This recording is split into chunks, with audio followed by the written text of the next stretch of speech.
Italia është bërë eksportuesi kryesor i mollëve në botë duke tejkaluar Shtetet e Bashkuara dhe Kinën. Sipas të dhënave, sezoni 2025-2026 ka filluar mbarë dhe rihapja me gjithse e pjesshme e kanalit të Suezit është një shenjë inkurajuese për vazhdimin e tregtimit të mollëve. Mollët mbeten produkti i frutave dhe perimeve me bilancin më të mirë tregtar italian, fal eksporteve që arrin në total gati 1.2 miliard euro, duke përfaqësuar një pjesë për 16% të eksporteve globale.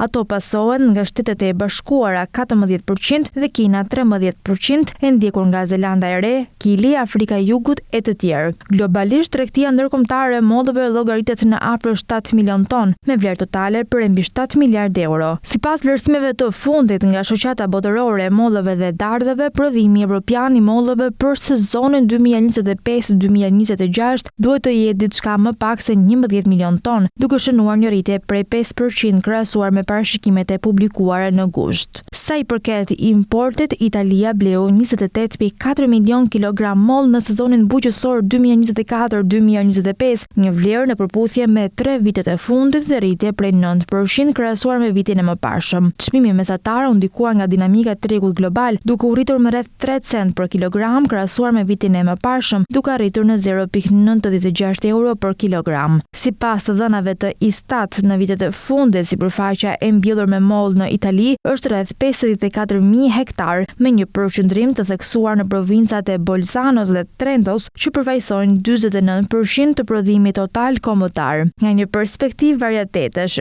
Golden Delicious mbetet kultivari më i përfaqësuar i ndjekur nga grupi Gala dhe treshja Granny Smith Fui dhe Red Delicious. Furnizimi i përgjithshëm i varieteteve të reja ka tejkaluar 300.000 ton.